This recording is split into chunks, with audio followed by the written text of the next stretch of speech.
ছোট্ট একটু একটা মেহগুনির চারা লাগাইছেন সোজা করে, মেহগুনির চারা সোজা করে লাগাইছেন, এলে দুলে না যায় বাঁশকুটিতে ঠেন্না বাঁধাই দিয়েছেন, বাঁশ সোজা হয়ে বড় হয়ে গেছে, এরকম মোটা, লকও সুন্দর হয়েছে, ওরে নিয়ে আর কোনো ঝামেলা নাই। কিন্তু যেই গাছটা চারাটা লাগাইছেন একটু কুজরমি হয়ে বেহা হয়ে গিয়ে কাট করিয়া, বাস গাছের গোড়া আপনার বাড়ির জায়গার মধ্যে, পাশের বাড়ি এলাকার দিক মাথা কাট করে দিয়েছেন, যে ওই অবস্থায় ওই বাড়ির পরে বড় হবে, ওকে উঠোন মুঠোন সব মানে ছায়া পড়ে যাবে, ওরা দায় ঠেইয়া আমার যন্ত্রণায় নির্যাতনে জায়গা বেশি কিনে তুই চলে যাবে, সেই সময় আমি কিনবো। এই বলিয়া গাছের গোড়া বাড়ি, এরকম কিছু ভালো লোক আছে না, খুব দিনদার মানুষ, ফজরের নামাজ পড়ে তসবিটে ফের মেহগুনি গাছ লাগায়, কুজলোর বাসা, বাংলা কুজলো, কুজলো তো আমরা তো চিনি, কুজলো বুঝি না, এক নম্বর বদমাইশ, এক হাতে তসবি আর এক হাতে মেহগুনি গাছ লাগায়, গোড়া বাড়ির মধ্যে ভাতের বাড়ির দিকে মাথা কাট করে। এই গাছ 30 বছর পরে এইরকম মোটা হয়ে গেছে, ওই বাড়ির উঠোনের উপরে মাথা। ওই বাড়ির ছেলেটা গোষ্ঠীগতভাবে দুর্বল, সে আইসা কান্দিয়ে দিছে, কাকা গা একখান ডাল যদি না কাটিয়ে দেন তাহলে আমার ছোট ছোট ভাই বোনের খেতা কাপড় শীতকালে শুয়োতে পারতেছি না, এই দান পান জানি কিছু শুকনুর কাজ দেন আপনাকে মেহগুনি গাছের ছায়া।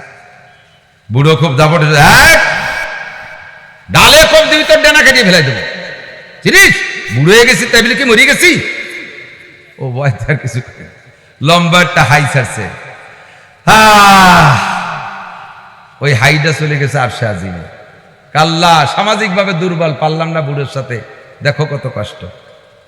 এরপরে আইসে গেল আমপান ঝড়, আমপান আইসে দক্ষিণ দিকে, ও গাছের মাথা উত্তর দিক, তাহলে দক্ষিণে বাতাসে পড়লি উত্তর দিক ওই বাড়ির পর পড়বে না, সে গাছ গুল্লিতে যাইয়া ওই বুড়োর বাড়ির ঘরের পর পড়ে ঘরের মাটির সাথে মিশে দিছে।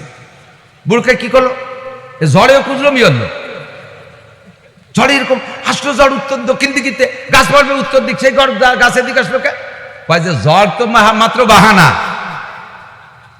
আরে দক্ষিণে ঝড়ে ওই দিক ফেলাবে, দক্ষিণে আমপান আর সিডার আর সুনামির যে শক্তি, তার চাইতে ওই অসহায় মজলুম সামাজিক ভাবে দুর্বল যুবকের মুখের হাইটা আরো বেশি শক্তিশালী। ও যে হাই ছাড়ছে, আল্লাহ পাক সেই হাইতে গাছটারে ঘুরাইয়া তোর বাড়ির মধ্যে ফেলাই দিয়েছে। নিশ্চয় মাহফিল ভালো কাজ, আপনারা কি ব্যাপারে একমত না? আমরা যদি ফাঁকে ফাঁকে 2-4টা মাসআলা বলি, এক একটা মাসআলার বিনিময়ে 60 বছর নফল নামাজ আর 60 বছর নফল রোজার সওয়াব পাবেন, আমিও পাবো, আপনারাও পাবেন, প্রত্যেকে পাবেন। 60 বছর নফল নামাজ আর রোজার সওয়াব আমাদের সবাইকে ভাগ করে দেওয়া হবে না, যে একজন 10 দিন, একজন 15 দিন, 1 মাস 2 মাস, এইভাবে না, প্রত্যেকে 60 বছর নফল নামাজ আর নফল রোজার সওয়াব পেয়ে যাব। আমলের নিয়তে মহাব্বতের সাথে শুনতে হবে, আমলের নিয়তে, পরে আমল করতে যদি নাও পারেন, নফসের ধোকায় শয়তানের প্রেমে পড়ে, সেটা ভিন্ন কথা। তবে বয়ান যখন শুনবো তখন পাক্কা আজম, একেবারে মজবুত ফিকির খেয়াল থাকবে যে আমি আজকে যা শুনবো এর মধ্যে যে কথাগুলো আমার করণীয় অর্জনীয় সেগুলো অর্জন করব, সেগুলো আমি করব, আমলে পরিণত করব, যেগুলো বর্জনীয় ছেড়ে দেওয়ার মতো সেগুলো আমার জিন্দেগি থেকে ছেড়ে দেব, এরকম নিয়ত করে বসে যাবেন ইনশাআল্লাহ।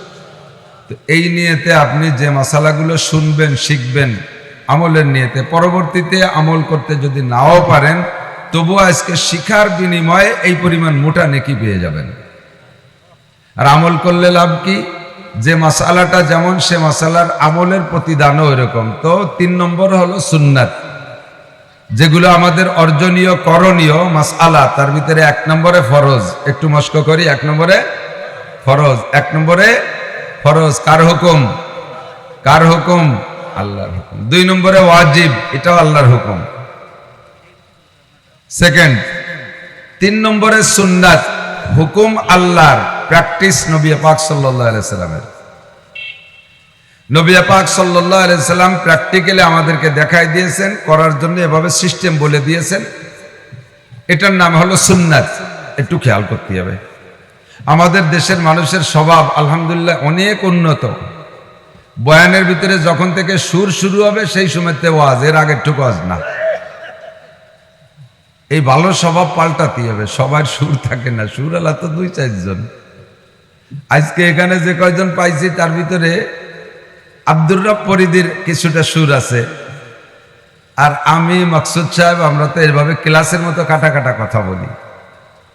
এতে যদি তৃপ্তি না হয় তাহলে আর বসে থেকে লাভ নাই। আর শুরু থেকে শেষ পর্যন্ত এভাবেই চলবে, কাজেই শুনতে হবে লক্ষ্য করিয়া।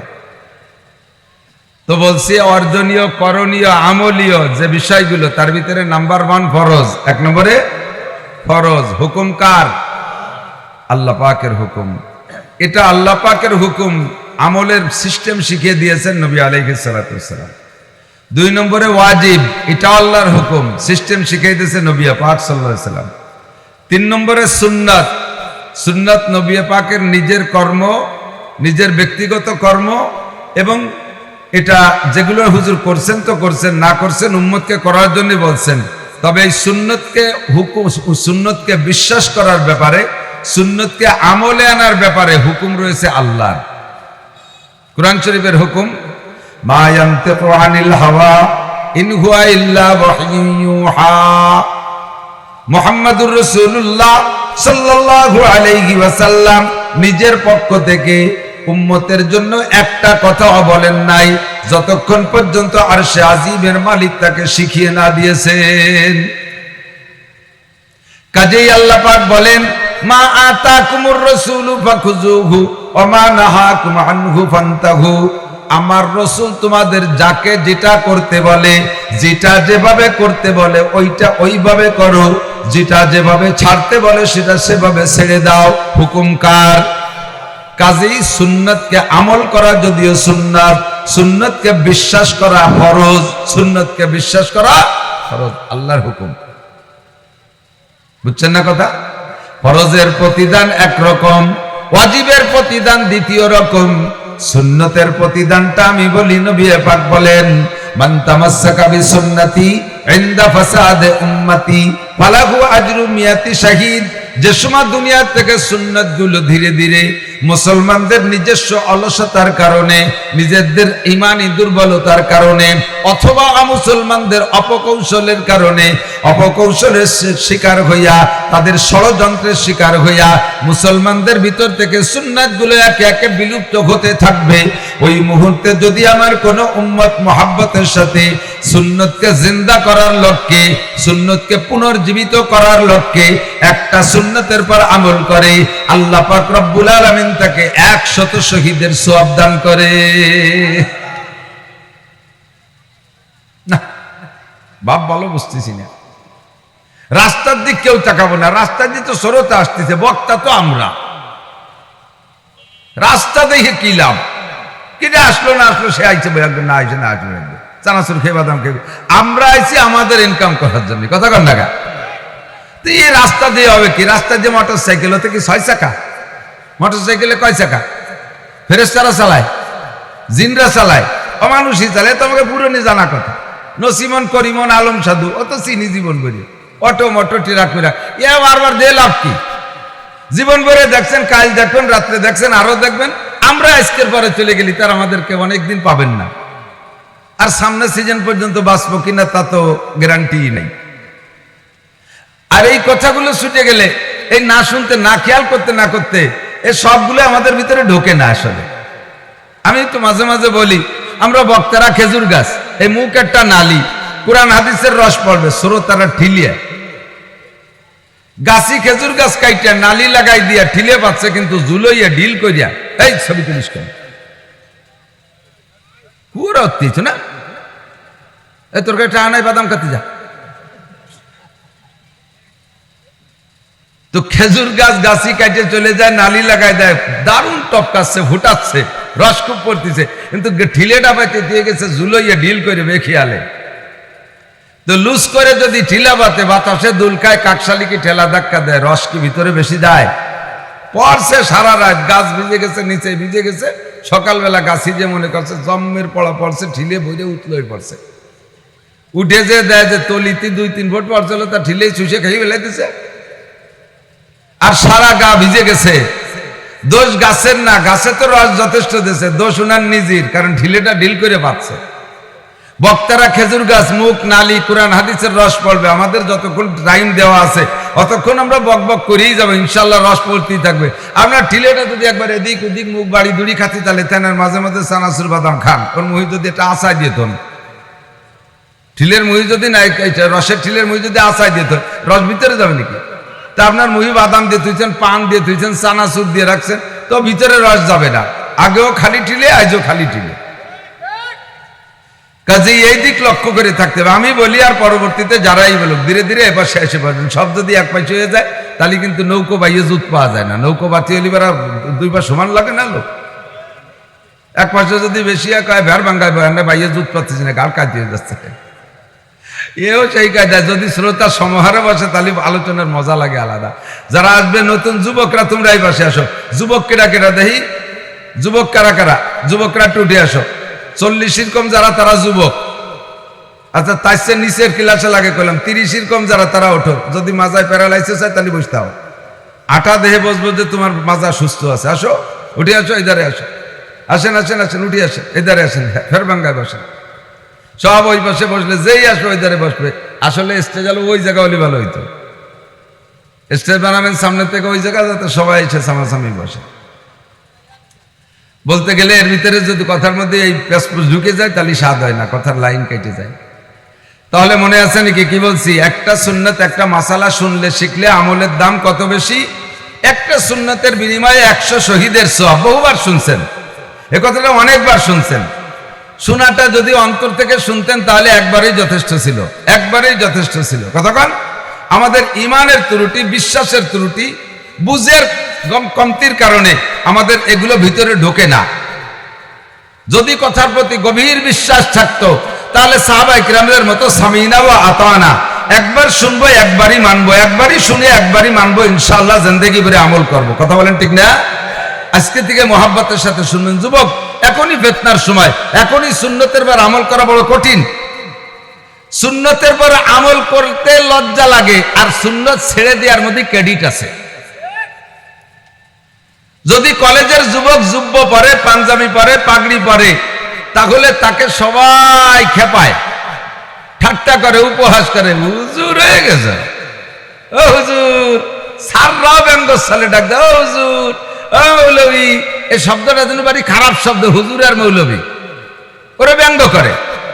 কতক্ষণ আবার যদি পাশা বেরোনো প্যান্ট আর গেঞ্জি একটা গায়ে দিয়ে নায়কের মতো ঘাড় মুড়াইয়া বান্দর মার খাস চুল রেখে মুড়াতে মুড়াতে হাঁটে, থ্যাংক ইউ, আরে খুব খুব ওয়েলকাম।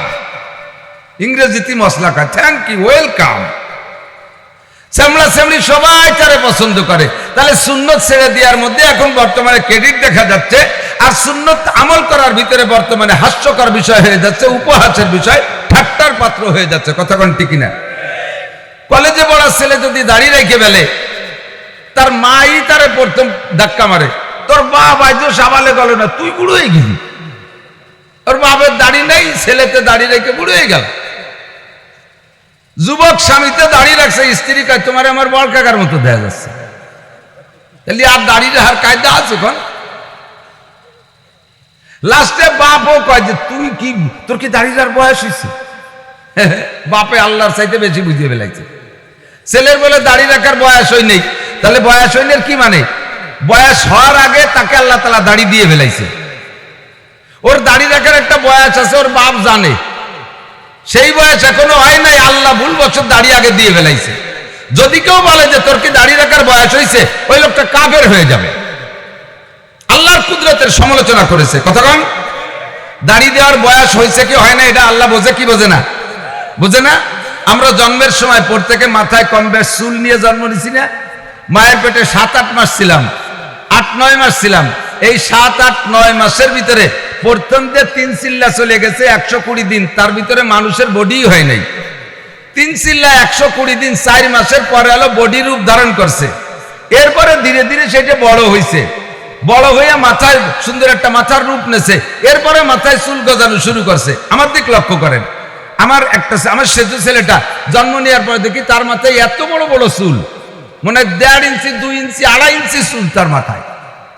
মাত্র 1.5 থেকে 2 মাস বা 2.5 মাস বয়সে মায়ের পেটে থেকে ছায়া জায়গা থেকে তার মাথার চুল 1.5-2 ইঞ্চি হয়ে গেল। যে আল্লাহ তাআলা মায়ের পেটে থাকা অবস্থায় সন্তানের মাথায় 1.5-2 ইঞ্চি চুল দিতে পারে, ওই আল্লাহ তাআলা মাতৃ গর্ভে রাইখা ওর মুখে দাড়ি দিতে পারতেন কিনা? এ ক্ষমতা আল্লাহর আছে না নাই? তো আল্লাহ তাআলা মাথায় চুল দিলেন, দাড়ি কেন দিলেন না? আল্লাহ কয় চুলের মাসালা এক, দাড়ির মাসালা ভিন্ন। চুলের মাসালা হলো জন্মের পরে 7ম দিন মাথার চুল হলক কইরা চুলের ওজনে সোনার উপর সৎকা করে দিতে হবে। চুল মাথায় 7 দিনের পরে রাখা যাবে না। আর দাড়ির মাসালা হলো ও দাড়ি গজানোর পরে জীবনে আর কাটা যাবে না। দাড়ির মাসালা হলো গজানোর পরে কাটা যাবে না। এ হলো দাড়ির মাসলা। নবজাতক বাচ্চার মাথা থেকে 7 দিনের দিন চুল কেটে তার ওজনে সৎকা করে দিলাম, হয়ে গেল। কিন্তু তার মুখে যে দাড়ি যদি মায়ের পেট থেকে নিয়ে আসতো, ও দাড়ি তো কাটা যাবে না। আর সম্পূর্ণ দেহের ভিতরে যত লোম ক্যাশ আছে তার মধ্যে সবচাইতে সম্মানী লোম হলো দাড়ি। কতক্ষণ চুল ধরলে অত বড় বিপদ না, শরীরে অন্যান্য জায়গার লোম ধরলে অত বড় বিপদ না, দাড়ি ধরলে পারা অপমানি শেষ। মারামারি লাগবে কি লাগবে না? লাগবে না। এই দাড়ি বড় সম্মানী অঙ্গ, এই দাড়ি গজানোর পরে কাটা যাবে না।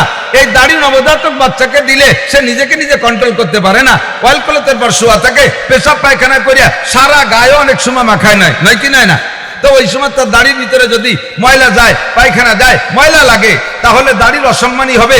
এই জন্য আল্লাহ কয় ও এখনো দাড়ির যত্ন বোঝে না, দাড়ির সম্মান করতে পারে না, দাড়িকে কি বলা হয় সংরক্ষণ করতে পারে না, কাজেই তার জন্মের সময় দাড়ি দেওয়া যাবে না। এর সম্মানী অঙ্গ দেওয়ার একটা বয়স আছে, সেটা হলো 17, 18, 20 বছর। যে সময় সব বিভিন্ন জায়গায় ফোন টোন করা শেখে, ইত্যাদি বোঝে, ডাইন বাম বোঝে, ওই সময় সে সবটা বোঝে, কাজেই দাড়ি দিলেও বসবে, ওই সময় তারা দাড়ি দেয়। আর তার বয়স হয়ে গেছে 25, এই বয়সে দাড়ি রাখছে, তার 60 বছরের বাপ কয় যে তোর কি দাড়ি রাখার বয়স হয়েছে? তা আল্লাহর চাইতে 1 লাইন বেশি বুঝিয়ে ফেলাইছে না? যে আল্লাহর চাইতে বেশি বুঝতে চায় সে কি মোমেন না কাফের? ঈমান নষ্ট হয়ে যাবে, সাবধান, ঈমান নষ্ট হয়ে যাবে। নবী পাক বলেন আকলিস দীনাকা ইয়াকফিকাল আমালুল কলিল, তোমার ঈমানকে খাঁটি করো, ঈমানকে পিওর করো, ঈমানকে রক্ষা করো, ঈমানকে পাহারাদারি করো, অল্প আমলই নাজাতের জন্য যথেষ্ট হইবে। কয় কি এত কিছু করলাম, তার মধ্যে দিয়ে একটু কথা ঈমান চলে গেল। হ্যাঁ, একটু কথা ঈমান চলে যায়। এই কথা বুঝতেছেন আপনারা? খেয়াল করতেছেন? আসেন আমি বুঝাই। দুষ্ট ঈমান অট্টুক কথাই চলে যায়।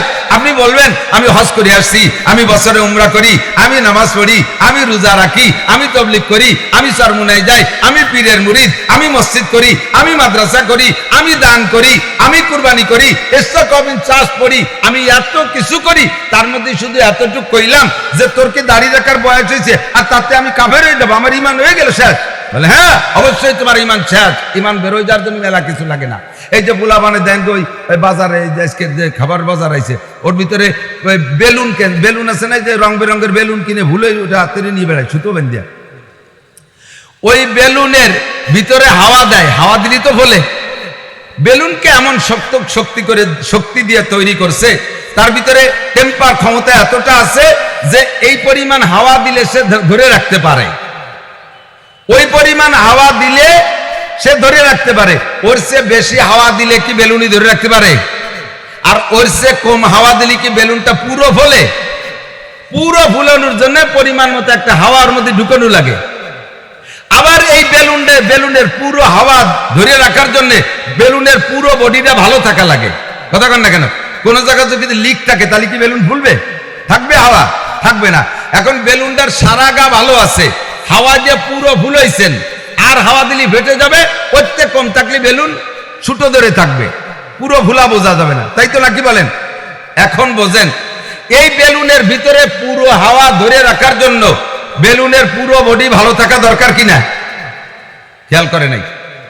বেলুনের পুরো বডি ভালো থাকতে হবে না? পুরো বডি ভালো আছে, কোনো জায়গায় নষ্ট হয় নাই, যার কারণে বেলুনের ভিতরে হাওয়া আছে। এবার বলেন, এই বেলুনের পুরো হাওয়া বেরোয় যাওয়ার জন্য কি বেলুনের সারা গা ছিঁড়া লাগবে? সব জায়গা ফাটা লাগবে? সুই দিয়ে এক কোণা একটু হুটোরিয়ে দিলি হুশ করে বেরোয় চলে যাবে। কতক্ষণ? বেলুনের যদি সারা গা, আমরা সারা গা ভালো ছিলাম, একটুক জায়গা মাত্র ফুটো হয়েছে, ওতে হাওয়া কেন বেরোয় যাবে? হাওয়ার আমরা জাতি দেবো না। তোমরা যতই চিল্লাও আর মিছিল দাও, হাওয়া ধরে রাখতে পারবা? ওই এক কোনায় সুই দিয়ে কাটা দিয়ে ফুটো হয়ে দিছো, পুরো বেলুনের হাওয়া যেমন শেষ। তোমার নামাজ আছে, হজ আছে, যাকাত আছে, কুরবানি আছে, ফরজ আছে, ওয়াজিব আছে, সব কিছু দিয়ে ভরা আছে তোমার বেলুন। ও দোস্ত, বেলুনের বডি ঠিক আছে, এক কোনায় শুধু ফুটো হয়ে দিছো, তোর কি দাড়ি রাখার বয়স হয়েছে? বেলুন ফুটো হয়ে গেছে। কথা বোঝেন? বেলুন শেষ, আর ধরে রাখতে পারবেন না। এতে রেজাল্ট কি দাঁড়াইছে জানেন? স্বামী স্ত্রী দুইজনের একজনে এভাবে কাফের হয়ে গেছে, স্ত্রী মুসলমান আছে, বিয়ে বন্ধন ভেঙে গেছে, বিবাহ বন্ধন শেষ, বিবাহ বন্ধন। এই কথা কৃষ্ণ, এই টাকা নেই আমাকে 10টা নিয়ে যা সানাসুর থেকে নড়াচড়া। এজন্য হুজুর বলেন আকলিস দীনাকা ইয়াকফিকাল আমালুল কলিল, তোমার ঈমানকে খাঁটি করো, ঈমানকে পাহারাদারি করো, ঈমানকে সঠিক করো। অল্প আমলই নাজাতের জন্য যথেষ্ট হইবে। মোটা মোটা কয়েকটা আমল কইরা আপনি জান্নাতে চলে যেতে পারবেন। সাহাবায়ে কেরামদের সাথে জান্নাতি হবেন, নবী রাসূলদের সাথে জান্নাতি হবেন, বড়দের সাথে জান্নাতি হবেন। মোটা মোটা কয়েকটা আমল ঠিক রাখতে পারলে শর্ত হলো 1 নম্বরে আপনার ঈমানকে ঠিক রাখতে হবে। ঈমানের ঘরে যেন আগুন লাইগা না যায়, ঈমানের হাতে যেন ভার লাইগা না যায়। আল্লাহ সবাইকে হেফাজত করে বলেন আমিন। আমার উস্তাদ হযরত মাওলানা আকেল আলী সাহেব হুজুর রহমাতুল্লাহ আলাইহি আমাদের এই ঈমানের মাসালা বুঝাইতে যে বলছিলেন, বেটা আগের মানুষে আমাদের ছোটবেলায় ছিল, আপনারা বড় যারা আমাদের বয়সী যারা তারা সকলেই সাক্ষী দিবেন। আগে ঢেকিতে ধান বানতো না, ঢেকি ছাটা ধান। আমি ক্লাস 5 পর্যন্ত স্কুলে পড়েছি। আমি ছোটবেলা থেকে মায়ের পাশে খুব খেদমত করতাম, মায়ের সাথে কাজ করতাম। আমি সকালবেলা 5 অথবা 1 পয়কা, আমাদের যে পয়কা কইতো 1 পয়কা ধান ঢেকিতে ফারাইয়া চাউল বানাই দিয়ে স্কুলে যাইতাম। তো এই ছোটবেলায় দেখতাম ঢেকিতে ধান বানানো, আমরাও বানছি। ঢেকিতে ধান ছাটাই করার জন্য সিস্টেম হলো 2 জনের কাজ, একজন ঢেকি ফারাবে আর একজন আলিয়ে দেবে, নাকি বলেন? আইলিয়ে দিয়া পর্যন্ত পরিচর্যা করে যে তারা আইলিয়ে দিয়া কয়। আস্তে আস্তে এগুলো থাকবে না, ডেকি চার না থাকলে আইলিয়ে বসবে কি এর? আজকে বাটিয়া ভাড়া বসে এই মানে পুরানো ভাষা বিলুপ্ত হয়ে যাচ্ছে, আমাদের আঞ্চলিক ভাষা বিলুপ্ত হয়ে যাচ্ছে। তাই বলতে যাইয়া একজন মেজরের সাথে বসে গল্প করতেছিলাম, বলে শুধু একটা ভাষা 7টা প্রমোশন পাইছে, লাস্টে আছে এখন যেখানে দাঁড়াইছে, এরপরে আর আছে কিনা তা আমরা জানি না। ছোটবেলায় করে যদি পায়খানা আসতে শুনতাম মুরব্বীরা কত জ্বালা ভিত্তি গেছে, মনে আছে নাকি? তারপরে এমনি আকতি যাটা সবসময় আছে রানিং, ওটা ধরার বিষয় না। 1 নম্বরে জ্বালা ভিত্তি যা, তারপরে কত টাট্টিতে গেছে, তারপরে কইতো পায়খানায় গেছে, এরপরে কইতো ল্যাট্রিনে গেছে, এরপরে কইতো টয়লেটে গেছে, এরপরে 6 নম্বরে কয় বাথরুমে গেছে, এখন কয় ওয়াশরুমে গেছে। প্রমোশন হয়েছে না ভাষা? তো পুরন সব শেষ হয়ে বিলুপ্ত হয়েছে। আমি মাঝে মাঝে কিছু জ্বালাই করি, আমার ভালো লাগে। এখন পোলা পান্ডে যদি খায় শাপলাবাজি ভাত খাবি তাহলে বোঝে, যদি খায় নাইল রান্দাই দিয়ে খাবি তাহলে টেরও পায় না। মুড়ি কইলে চেনে, উড়ুম কলি চেনে না, জল কইলে চেনে, সালুন কলি চেনে না, ঠিক না?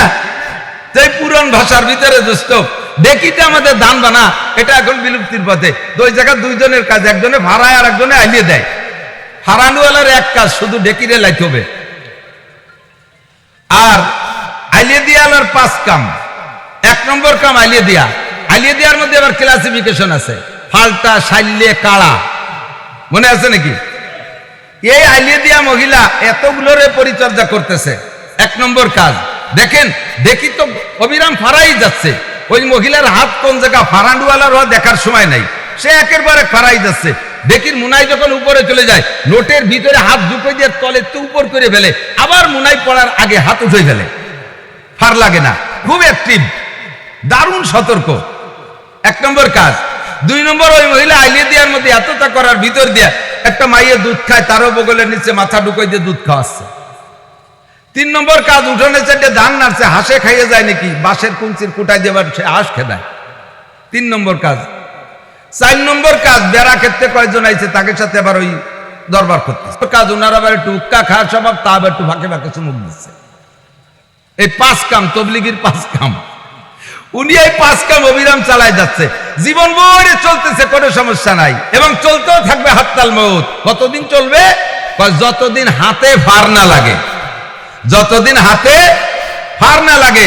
উক্কায় সুকটান দিতে যে যদি নোটের হাত যদি মনে না থাকে, তাহলে হাতে ভার লাগবে, আর হাতে যদি ভার লেগে যায় বাকি 4-5 কাম সব শেষ, সব কাম শেষ। আলি দেওয়া হবে না, উক্কা খাওয়া হবে না, বেরাকের গল্প শেষ, হাঁস তাড়ানো শেষ, মেয়েরে দুধ খাওয়ানো শেষ, সব শেষ যদি হাতে ভার লেগে যায়।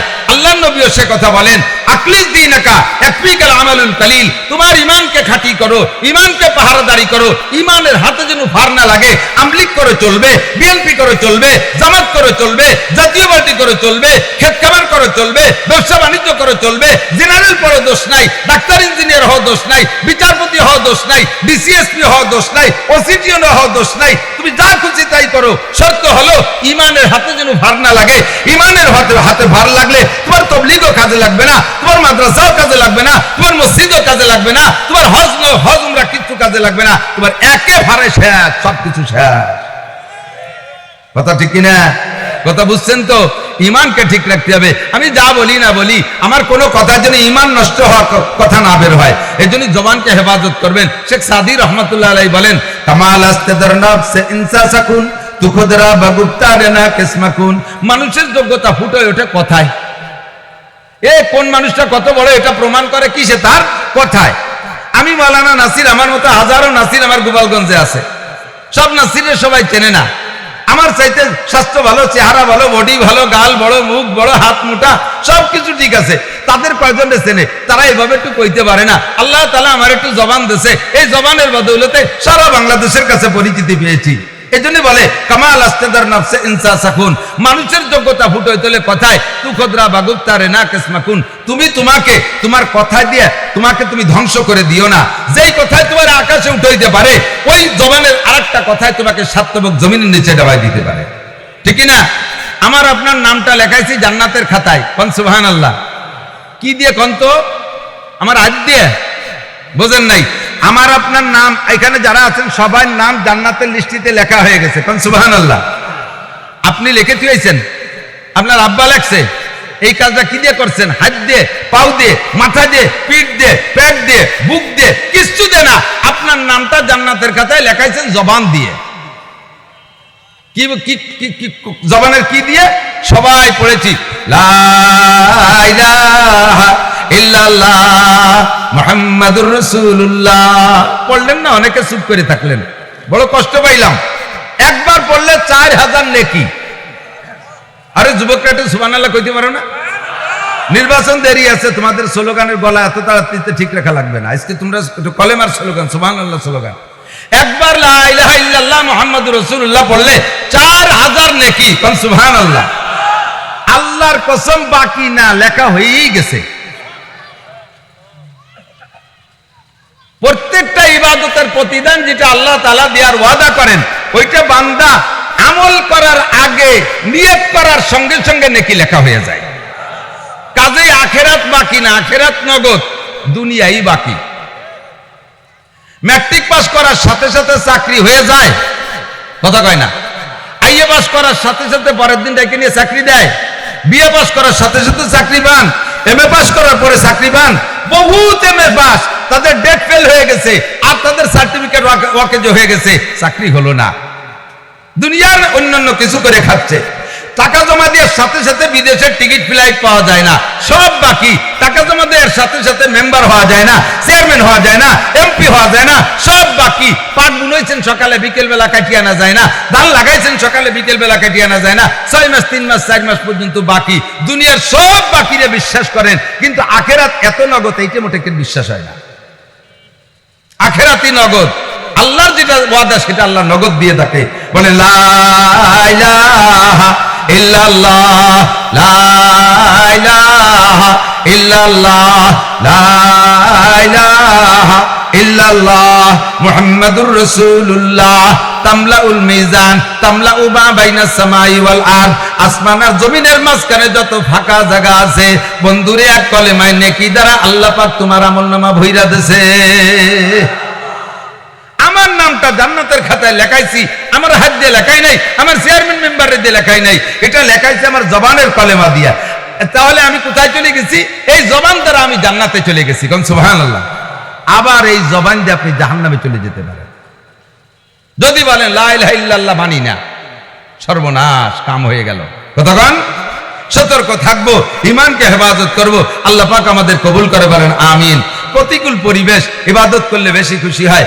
আবহাওয়াটা ভালো থাকলে, মাঠটা সুন্দর শুকনো থাকলে মানুষ আরো বেশি হতো। বৃষ্টিতে হয় কি হয় না, কাদা কিচের মধ্যে বসবো কোন জায়গায়, এই সন্দেহ অনেকে আসবো আসবো করে আসতেছে না, আবার অনেকে আছে একটু দেরি করে আসবে। হাদিস কোরআনে আল্লাহর কোরআনে বলেন আস-সাবিকুন আস-সাবিকুন উলাইকাল মুকাররাবুন, প্রত্যেক ভালো কাজে যারা আগে আসে তারা আল্লাহ পাকের অতি নিকটতম বান্দা, তারা নৈকট্য অর্জন করলো, আল্লাহ পাক রব্বুল আলামিন তাদের সম্মান আলাদাভাবে বেশি করে দিয়ে থাকেন। কন্যা সুবহানাল্লাহ। আপনারা বেশি সম্মানে সম্মানিত হবেন। 2 নম্বর হলো প্রতিকূল পরিবেশে ইবাদত করলে আল্লাহ তাআলা নেকি বেশি দেয়। যেখানে ইবাদত করা কঠিন, আমার দিক যেখানে ইবাদত করা কঠিন ওই জায়গা ছোট মোটো ইবাদত করলে 1 বস্তা নেকি পাওয়া যায়। সুবহানাল্লাহ। আমি একটা উদাহরণ বলি, আমার দিক থাকেন। আমরা মাদ্রাসায় আছি, আমাদের এখানে 2টা মাদ্রাসা, মহিলা মাদ্রাসা, পুরুষ মাদ্রাসা। আমারও গ্রামে আমার সুলতান শাহীও 2টা মাদ্রাসা। মহিলা শাখায় 500 ছাত্রী, 19 জন শিক্ষিকা, পুরুষ শাখায় 500 ছাত্র, 27 জন শিক্ষক। এই পুরুষ মহিলা 2টা প্রতিষ্ঠান। পুরুষ শাখার ভিতরে একজন মহিলা শিক্ষিকা নাই, মহিলা শাখার ভিতরে একজন পুরুষ শিক্ষক নাই, সব মহিলা। মহিলারা সারা বছর পর্দা করতে পারে, একজন পুরুষের মুখ দেখে না। আমরা পুরুষ শাখায় সারা বছর পর্দা করতে পারি, একজন মহিলার মুখ দেখা লাগে না। বছরের শুরু থেকে শেষ পর্যন্ত আমার কোন ছাত্র শিক্ষক যদি মাদ্রাসার 4 দেওয়ালের মধ্যে থাকে, তাহলে সে একটা গুনাহ থেকে আল্লাহর রহমতে নিরাপদ থাকবে, সেটা হলো তার বেপর্দা করা লাগবে না। কতক্ষণ? এখন আমার এই শিক্ষক সারা বছর মাদ্রাসার মধ্যে থাকলো, ছাত্র শিক্ষক বেপর্দা করে নাই, এইগুলো ক্রেডিট দেখাচ্ছে, খুব গর্ব করতেছে। আমি সারা বছরের ভিতরে একজন মহিলার মুখও দেখি নাই, আমি বেপর্দা করি নাই, ফেরেশতা আমার এই বেপর্দার গুনাহ লিখতে সুযোগ পাই নাই, এইগুলো গর্ব করতেছে। কেন? হয়তো তুমি বেপর্দা করো নাই কেন? আমার সামনে কোনো মহিলা আসে নাই, তার বেপর্দা করবো কি? বুঝেন? এই হুজুর 100 বছর মাদ্রাসায় থাইকা বেপর্দা না করে পর্দার পর আমল করে যে নেকি পাবে, কলেজের একটা শিক্ষক বা ছাত্র যেখানে সহশিক্ষা আছে, ওই জায়গার একজন শিক্ষক যদি মাত্র 2টা ঘন্টা সে বলতে পারে যে আমি 2 ঘন্টার ভিতরে কোনো মেয়ের চেহারা দেখি নাই, তাহলে এই হুজুর 100 বছর পর্দা করে যে নেকি পাইছে, ওই ছেলে ওই শিক্ষক মাত্র 2 ঘন্টায় তার চেয়ে বেশি নেকি পাবে। কারণ এনারে মহিলা নাই, তার পর্দা করবে কি দিয়ে? আর সে জায়গায় মহিলারা গাড়ির পরে ঠাইসি ধরে, গাড়ির পরে চেপে ধরে, জোর করে পোলাপানের সাথে কথা বলে না, কথা বলতে না চাইলেও সামনের পরে এসে বসে। ওই জায়গা পর্দা করলে এই জায়গা পর্দার চাইতে বেশি নাকি, কারণ ওটা প্রতিকূল পরিবেশ, ওখানে ইবাদতের পরিবেশ না। করছে বিদায় আল্লাহ তাআলা তাকে এই পরিমাণ মোটা নেকি দান করবে। কোন সুবহানাল্লাহ। আমি যদি বলি আমি জীবনেও কোনোদিন ঘুষ খাই না, আমি কোনোদিন আসামিকে কাছ থেকে ঘুষ খাই নাই, তাহলে কেন খান না? আমি পুলিশে চাকরি করি না, তা ঘুষ দেবে কিনা আমারে? তাহলে আমি এই যে আসামির কাছে ঘুষ খাই না, এই কথার মধ্যে কোনো ক্রেডিট নাই। এতে যদি নেকি হয়ে থাকে হলে হতে পারে, কিন্তু আমার চাইতে 1 লক্ষ গুণ নেকি পাবে যদি কোনো পুলিশ, এসআই, কোনো দারোগা যদি বলে যে আমার জিন্দেগিতে আমি 1 টাকাও ঘুষ খাই নাই, আমার মতে 1 লক্ষ মৌলবীর এই কথার চাইতে তার কথার দাম বেশি, কারণ সে ঘুষের পরিবেশের মধ্যে ঘুষ খাইনি। কতক্ষণ? আল্লাহু আকবার। আমি যদি বলি আমি রাস্তাঘাটের এই কন্ট্রাক্টের কাজের কোনোদিন কোনো প্রিস্টিজ মারিয়ে খাইনি, কোনো ব্রিজ কালভার্ট মারিয়ে খাইনি, এগুলো আমি কোনোদিন খাইনি। বলে কেন খান না? কয় যে আমি কন্ট্রাক্টই নেই নি, তা আমি কন্ট্রাক্ট নিয়ে তার খাবো কোন জায়গাতে? একথা যদি বলে কোনো কন্ট্রাক্টর যে আমি মারিয়ে খাই না, তাহলে সে আমার চাইতে বুজুর্গ, সে আব্দুল গফফার সাহেবের চাইতে বুজুর্গ, সে অনেক পীর সাহেবের চাইতে বুজুর্গ। আমি যদি বলি টোন মারিনে, মন মারিনে, রাস্তা মারিনে, খাল মারিনে, বিজিএফ কার্ড মারিনে, পঙ্গু ভাতা, বিধবা ভাতা, বয়স্ক ভাতা, করোনা ভাতা, এগুলো আমরা মারিয়ে খাই না। কেন খান না? কয় যে অত মারাতে আসে না, তার খাবো কি? এই কথা যদি কোনো চেয়ারম্যান মেম্বার সত্য কথা বলে টিকে যেতে পারে, তাহলে আমার মতো হাজার মৌলবীর চাইতে ওই চেয়ারম্যান আল্লাহর কাছে এই ক্ষেত্রে দামি, যে সে জাতির হক তার কাছে আসা সত্ত্বে, সুযোগ পাওয়া সত্ত্বে খাই নাই। কথাক্ষণ ঠিক না? এর নাম হলো প্রতিকূল পরিবেশে ইবাদত করলে আল্লাহ পাক খুশি হয়। আবহাওয়া যদি ভালো থাকতো অনেক মানুষ আসতো, যে কোনো জায়গায় বসা যেত। এখন বসতে গেলে একটু বিবেচনা করে বসা লাগে, শুকনো না ভিজা, পানি না ঠান্ডা, কি আছে ইত্যাদি। এর ভিতরে কষ্ট করে বসছেন যারা, শুকনো পরিবেশের মাহফিলের চাইতে 100 গুণ বেশি নেকি পাবেন ইনশাআল্লাহ। আমার অল্প সময়ের ভিতরে আমি 2টা কথা বলার ফিকির করে আসছি, সেটা হলো যার শুরু ভালো তার শেষ ভালো। এটা আমার সাথে সহযোগিতা করতে হবে। যার শুরু ভালো তার, আর যার শেষ ভালো তার সব ভালো। যার শেষ ভালো তার সব ভালো। শুরুটা ভালো হতে হবে, শেষটা ভালো করতে হবে। শুরু আর শেষ যদি ভালো হয়, তাহলে আল্লাহ পাক বলেন যে তোমার সব ভালো। যেমন উদাহরণ আসেন, এদিক তাকান। আল্লাহ, আমরা বিছানায় শোয়ার সময় শুরুটা আল্লাহ পাক রব্বুল আলামিন ভালো দেখেন এবং শেষটা ভালো দেখেন। শুরু আমরা রাত্রে শোয়ার সময় শোবো কিভাবে? ডান কাত হইয়া, উত্তর সিটানে পারলে আমরা বাংলাদেশের মানুষ, আমাদেরটা আমরা বলছি দিক হিসেবে কিবলামুখী হয়ে শোয়া সুন্নাত। খেয়াল করে না? করতেছেন? কিবলামুখী হয়ে শোয়া সুন্নাত। তো আমরা এই কাবার থেকে পূর্ব দিক যারা, আমাদের শোয়ার সময় কিবলামুখী হয়ে শুইতে হলে উত্তর শীতেনের ডান কাতে শুইলে সুন্নতি শোয়া হয়, কিবলামুখী হয়, ঠিক আছে না? অনেকে ভয়তে উত্তর দিক শীতেনে শোই না, খাটে অন্য দিক ঘুরেছে, কেন হলো মরার দিক, উত্তর দিক বলে মরার দিক। তুমি যেদিক শো তোমার মরণ এসে গেলে কি ঠেয়ানো যাবে? আর মরার পরে উত্তর দিক মাথা দেওয়া লাগবে কি লাগবে না? আগের থেকে মরার অ্যাটেনশন নাও, প্রস্তুতি নিয়ে শো। সুন্নতি মুহাম্মাদি ফিগার, আমার দিক তাকান, আমার বডির দিক তাকান, একের হুবহু আমার বডির দিক তাকান। এই যে আমি বডিটা যেভাবে ভাঁজ দিয়েছি না, দেখছেন? এইভাবে ডান কাত হয়ে শুয়ে পড়লে 1 নম্বর সুন্নতি শোয়া। এইভাবে শুইলে আপনার বডির ভিতরে মুহাম্মদ শব্দ লেখা হয়ে গেছে। কি শব্দ? আরবিতে ডান দিক দিয়ে লেখে না? আর আমরা পশ্চিম দিক ফিরলে ডান দিক উত্তর দিক না? তাহলে আমি উত্তর দিক মাথা দিয়ে যদি ডান কাতে শুই, দেখেন আমার বডির মধ্যে মুহাম্মদ আছে, মাথায় মিম, হাতের এই কেনুর এই ভাঁজটা হা, পাশার এই মোড়টা মিম, হাঁটুর নিচে দাল, মিম হা মিম দাল, এই মুহাম্মাদি ফিগার বানায় আপনি শোন। ভাই এত এভাবে তো শুয়ে থাকতে পারো না বেশিক্ষণ, আল্লাহকে শুরু কর। এরপরে ঘুমায় যাওয়ার পরে তোর লুঙ্গি খুলে নিচে গলায় ফেসাই গেছে, প্যান্ট খুলে ঘাটের তলে চলে গেছে, ও আমি দেখবো না। ঘুমেরতে উঠার সময় আবার দেখবো যে তুমি কিভাবে উঠলে। ঘুমের থেকে উঠা শোয়ার সময় এইভাবে ফিগার নিয়ে শুয়ে তুমি পড়বা আল্লাহুম্মা বিসমিকা আমুতু ওয়া আহইয়া, আল্লাহ তোমার নামে মরিতেছি, তোমার নামে জিন্দা হব, তোমার নামে মরিতেছি, তোমার নামে জিন্দা হব। ঘুমটা মরণের সদৃশ্য। প্রত্যেক দিন প্রত্যেকটা মানুষ কমবে 2, 4, 6 ঘন্টা মরে থাকে, মৃত্যুবরণ করে সবাই। কথা বলেন? ঘুমের সময় আমরা দোয়া পড়ি আমুতু, তোমার নামে মরিতেছি, ওয়া আহইয়া, তোমার নামে উঠবো। আবার ঘুমের থেকে উঠা দোয়া পড়ি আলহামদুলিল্লাহিল্লাযী আহইয়ানা বাদামা আমাতানা ওয়া ইলাইহিন নুশুর। সমস্ত প্রশংসা ওই আল্লাহর, যে আল্লাহ আমারে 6 ঘন্টা মেরে রেখে আবার জিন্দা করে দিয়েছে, যে আল্লাহ 6 ঘন্টা মেরে রাখার পরে জিন্দা করতে পারছে। ওয়া ইলাইহিন নুশুর, ওই আল্লাহ পাকের সামনে আবার উঠতে হবে কি হবে না? যে আল্লাহ মরার পরে বাঁচাইছে, ওই আল্লাহ স্থায়ী মরণ দেওয়ার পরে আবার কিয়ামতে উঠাইতে পারবে। এই হলো তোমার শেষ শোয়াটা হয়েছে সুন্নতি শোয়া। উঠে আবার ঘুমের থেকে এই দোয়াটা পড়ছো, মাঝখানে তোমার লুঙ্গি খুলে গেছে, মাঝখানে শীত হয়ে শুইছো, কখনো কখনো ঘুমের মধ্যে উবুর হয়ে গেছো, এগুলো সব সুন্নতের খিলাফ। ওইটা আল্লাহ পাক রব্বুল আলামিন ধরবেন না, আল্লাহ ধরবেন শুরু আর শেষ। খানাকার শুরুতে বসবেন সুন্নতি বসা, শুনতেছেন আপনারা? খানাকার শুরুতে বসবেন কিভাবে? সুন্নতি বসা বসবেন। আপনি যেমন আমাদের বিচারপতি স্যার মোটা হয়ে গেছেন, বয়স্ক হয়ে গেছেন, এখন ওনার নিচে দস্তারখান বিছায় বসে খাইতে কষ্ট হয়, ওনাকে একটু চেয়ার টেবিলে খাওয়াই লাগে, উনি অসুস্থ মানুষ। তো বসার সময় কষ্ট করিয়া প্রথমবার একটা হাঁটুরে ভাঁজ দিয়ে উঠাইয়া চেয়ারের উপরে একটা হাঁটুকে এরকম উঁচু করে দিয়ে 1-2 লুকমা খান, শুরুটা হয়ে গেল সুন্নাত। পারতেছেন না নামায় দেন। মাঝখানে যেভাবে পারেন বসেন, খান, ঘুরে ফিরে বসেন, হাঁটেন আর খান, দাঁড়ায় খান, শুয়ে খান, বসে খান। আবার শেষ করার সময় আপনি সুন্নতি তরিকায় শেষ করেন, আঙ্গুলগুলো সুন্দর করে চাইতে খান, প্লেটটারে পরিষ্কার করে খান, প্লেটের কোনো জায়গায় 1 জাররা পরিমাণ খাদ্য রেখে দিয়েন না, পুরো চাইতে পরিষ্কার করে খান। কেন? লাভ কি? নবী পাক বলেন ফাইন্নাকা লা তাদরি ফি আইয়ি লুকমাতিন বারাকা, তুমি জানো না খাদ্যের প্লেটের এই কোনায় যে ছোট্ট একটা খুদ চাউলের ভাত সব খাই বেলায় দিচ্ছ, কোনায় একটা খুদির ভাত রয়েছে, ওতে কি হবে? ও ধুয়ে বেলায় দিই। এই তো আমরা কই বাজে ওইটার মধ্যে বরকত। ব্যবসা চালির ভাত খেলাম, তাতে পেট ভরলো না, আর খুদির ভাতের মধ্যে বরকত। আরে বরকত মানেই পেট ভরে না, বরকতের অনেক তর্জমা আছে। বরকতের মানে হলো তুমি যে 1.5 কেজি চাউলের ভাত খাইছো, ওর ভিতরে তুমি জীবাণু খেয়ে ফেলাইছো, একটু পরে তোমার পেটের মধ্যে মেঘের মতো একটা ডাক দিয়ে নিচে দিয়ে চালু হয়ে যাবে ইনশাআল্লাহ। কিন্তু আল্লাহ তাআলা লাস্টে ওই খুদির ভাতের মধ্যে ঔষধ রেখে দিয়েছে, ওইটা যদি সুন্দর করে আঙ্গুল দিয়ে চাইতে মুখে দিয়ে খেয়ে ফেলো, ওই ঔষধে তোমার 1.5 কেজি ভাতকে হজম করে দেবে। কন্যা সুবহানাল্লাহ। ফাইন্নাকা লা তাদরি ফি আইয়ি লুকমাতিন বারাকা, তুমি জানো না কোন লুকমার ভিতরে, কোন টুকরার ভিতরে বরকত রয়েছে।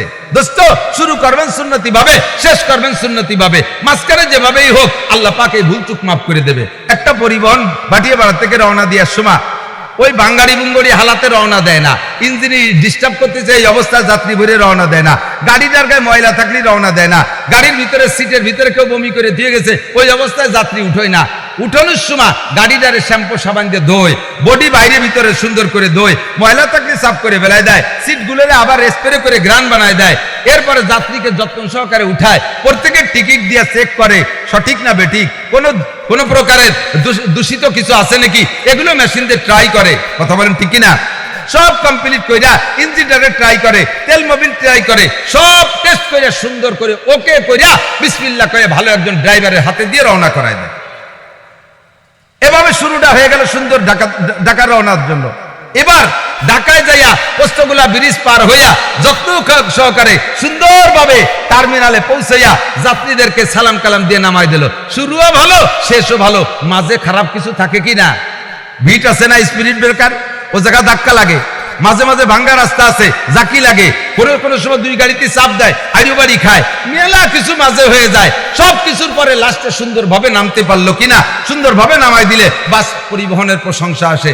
সেম কোয়ালিটি আমার আপনার জিন্দেগির একটা গাড়ি শুরু হয়েছে এক সময়, শেষ হবে এক সময়, মাঝে আমার অনেক ভিট আছে, স্পিড ব্রেকার আছে, ভাঙ্গা রাস্তা আছে, কাদা কিচের আছে, বালুতে ডেবে যেতে পারে, আমার পিছনে অনেক রিপু লেগে আছে, সব কিছুকে উপেক্ষা কইরা অতিক্রম করে অবশেষে যদি আমি সুন্নতি তরিকায় আখিরাতের স্টেশনে পৌঁছাইতে পারি তাহলে আমার এই রওনাটা সফল হয়ে গেল। কথা বলুন ঠিক ঠিক না? ও দোস্ত, এই জন্য আল্লাহ পাক কোরআন শরীফের ভিতরে আয়াত সেভাবে রাখছে। আমি তাই দাবি করছি, যার শুরু ভালো তার শেষ ভালো, যার শেষ ভালো তার সব ভালো, ঠিক না? এখন আমার শুরুটা কেমন হয়েছে, যারা বড় হয়ে গেছি আমার তো জানা ছিল না, আমার আব্বা মা মূর্খ অশিক্ষিত, উনরা আমার শুরুটা ভালো করতে পারে নাই। সে সময় এত বয়ান বক্তৃতাও ছিল না, এত উলামায়ে কিরামও ছিল না, এত মাদ্রাসাও ছিল না, ধর্মীয় শিক্ষা এত ছিল না।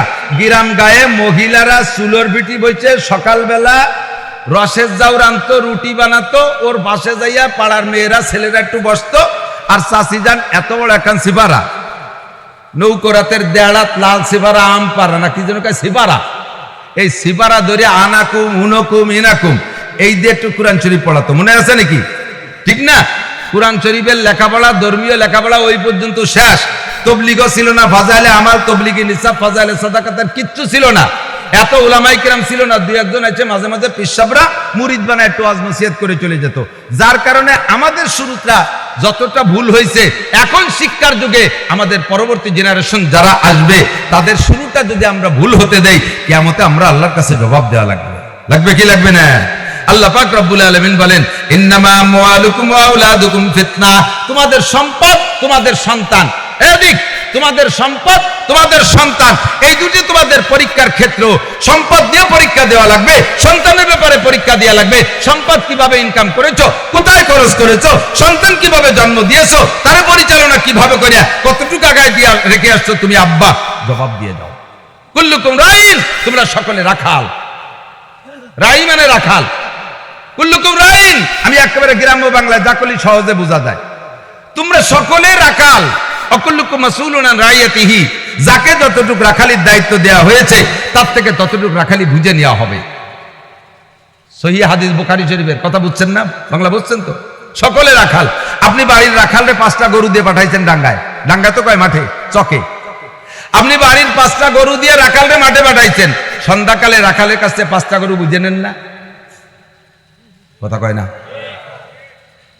1 নম্বরে গরু 5টার সংখ্যা ঠিক আছে কিনা, 2 নম্বরে তাদের শরীর স্বাস্থ্য ঠিক আছে নাকি না পরের গরুতে গুতে এবার চামড়া ছিঁড়ে ফেলাইছে, শিংগুলো ঠিক আছে নাকি গুতো গুতিয়ে শিং ভেঙে নিয়েছিস, 3 নম্বরে খাওয়াইছিস কিনা পেট ভরিয়ে নাকি পেট চিংড়িয়ে ধরে রয়েছে, ইত্যাদি হিসাব নিয়ে ওই গরু কটারে গোয়াল ঘরে বাঁধেন।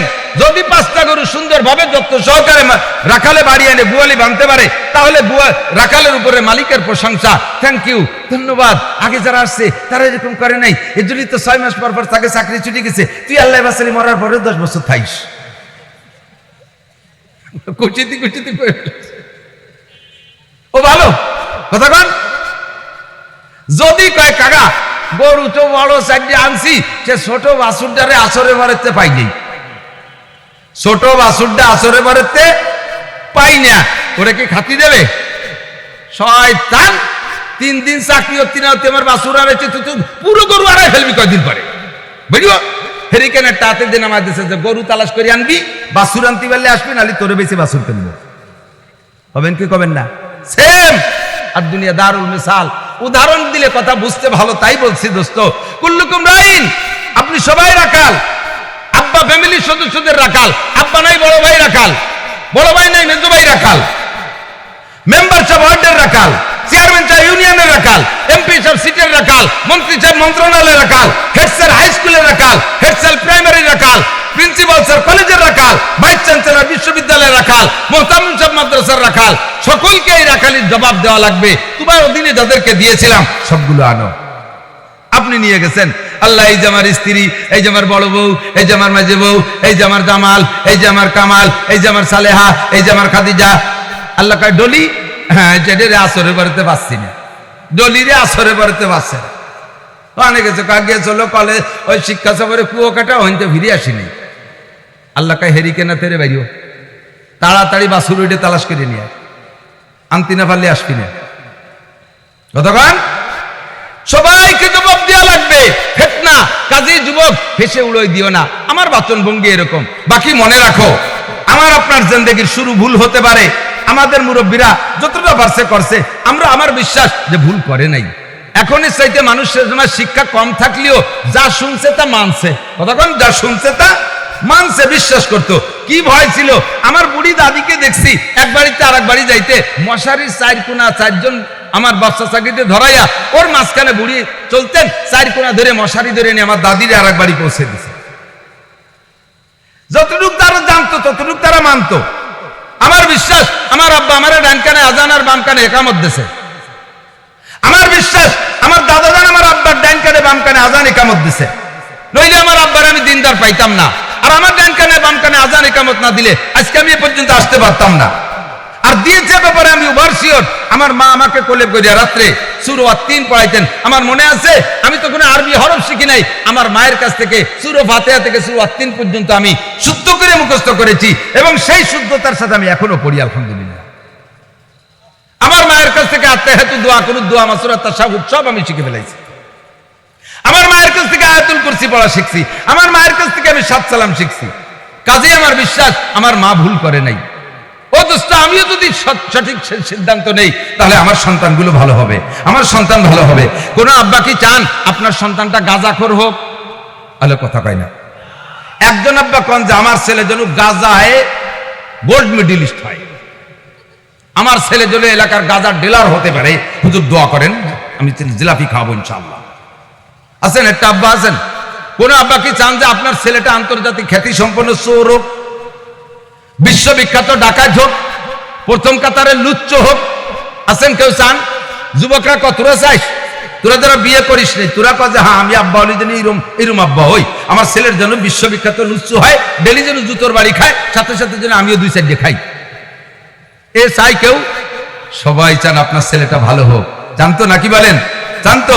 এই ভালো হওয়ার শুরুটা আল্লাহ নবী যেভাবে সিদ্ধান্ত দিয়েছে ওই সিদ্ধান্ত অনুযায়ী যদি গড়ো তাহলে শুরুটা ভালো হবে, ইনশাআল্লাহ শেষটাও ভালো হবে। শুরুটাও ভালো হবে, শেষটাও ভালো হবে। এই জন্য হাদিসের ভিতরে অনেক পরামর্শ দিয়েছেন। আল্লাহ নবী বলেন, কি বলা হয়, মা উলিদালাহু ওয়ালাদুন ফালিহসিন ইসমা ওয়া আদাবা। এরও আগে কিছু কথা, যদিও লজ্জা অনেক কথা বলবো না, আমি বলবো না লজ্জায়। আমার চাইতে লক্ষ কোটি গুণ লজ্জাওয়ালা ছিলেন বিশ্বনবী মুহাম্মদ রাসূলুল্লাহ সাল্লাল্লাহু আলাইহি সাল্লাম। হুজুর উম্মতরে শিখাই দিয়ে গেছে, আমি কেন বলবো না? আর আমি না বলতে লজ্জায় এর চাইতে কত আজে বাজে করিয়ে ফেলাই। অথচ মাসালা বলতে গেলে একটু লজ্জার মাসালা বললে সেই সময় নাসির হুজুর আর ডাইরেক্ট পায়। তুমি আকাম ডাইরেক্ট করবে আর আমি মাসালা ইনডাইরেক্ট করবো, তা তো পারবো না। আকাম ডাইরেক্ট করো না, আমি মাসালাও ডাইরেক্ট বলবো না। সর্বপ্রথম স্বামী স্ত্রী মিলনের ব্যাপারে সতর্ক থাকবা। বিছানায় যাওয়ার আগে ওযু বানায় যাবা, তারপরে ওযু তো ছুটবেই। না পারলে কমপক্ষে তায়াম্মুম, না পারলে কমপক্ষে বড় ধরনের কোনো নাপাক শরীরের সাথে না থাকুক। আগান বাগান যে আইন যে ওয়াইন যে দুনিয়া জায়গায় যে টোটো রে শিয়ালের মতো দৌড়ে আইছি, ঘরে ঢুয়ে গেছো, গায়ে শিয়ালের মুত, কুত্তর মুত ইত্যাদি মাহারিছে, সেই অবস্থায় তুমি শুয়ে গেছো। ভালো হই নেই, শুরুটা ভালো হচ্ছে না। দোয়া কালাম কিচ্ছু জানো না, দোয়ার কোনো আমলই নাই। স্বামী স্ত্রী এক জায়গা হওয়ার আগে একটা দোয়া আছে, এই দোয়াটা শিখে নিও, পড়ে নিবা।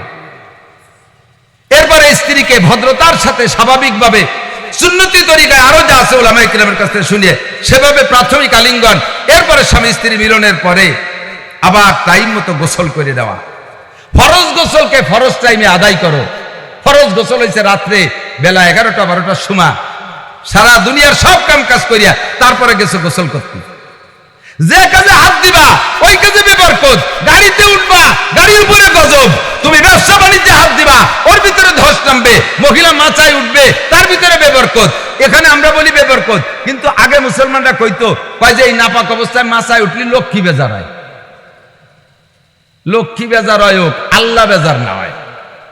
লক্ষ্মী কি আমাকে না হিন্দুকে? আর কথা কয় না। হিন্দুরা লক্ষ্মী পুজো করে না, তো মুসলমানরাও লক্ষ্মী পুজো হতো আগে।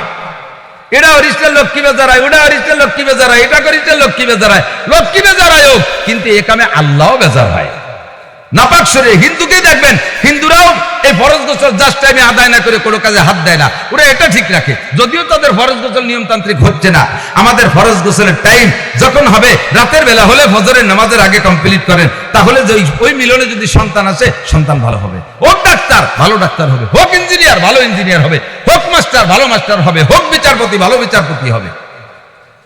কতক্ষণ? আর যদি আপনি অন্যায় করেন, নাপাক অবস্থায় ঘোরেন, যাতে হাত দেবেন তাতে বিবরকত। মহিলা এই নাপাক শরীর নিয়ে একটা দিনও টাইম মতো গোসল করে না, যার কারণে সংসারে ধস নেমে যাচ্ছে। চলে যাচ্ছে হুজুর কাছে, হুজুর একটা তাবিজ দিন। হুজুর যেন কি হয়েছে, বাড়ি কুলক্ষণ লাগিয়ে দিচ্ছে, কুলক্ষিতি ধরছে, হুজুর তাড়াতাড়ি তাবিজ দেন। আরে তাবিজ না, হুজুর বাইকে খালিও বাড়ি বরকত আসবে না, কারণ তোর বউ তো নাপাক, তুইও টাইম মতো গোসল করিস না। আর এরপরে দুইজন গোসল করতে যায়, কসাল খাতি খাতি নদীতে যায়, দুনিয়ার মানুষ জানে। এটা তো লজ্জার ব্যাপার, যদিও আন্তর্জাতিক পরিচিত ব্যাপার, তবে লজ্জাস্কর ব্যাপার বিদায় রাতের বেলায় সেরে ফেলতে হবে, গোপনে সেরে ফেলতে হবে। এরপরে স্ত্রী যদি গর্ভবতী হয়েই যায়, তা তো জানেন না যে কোন দিন হবে।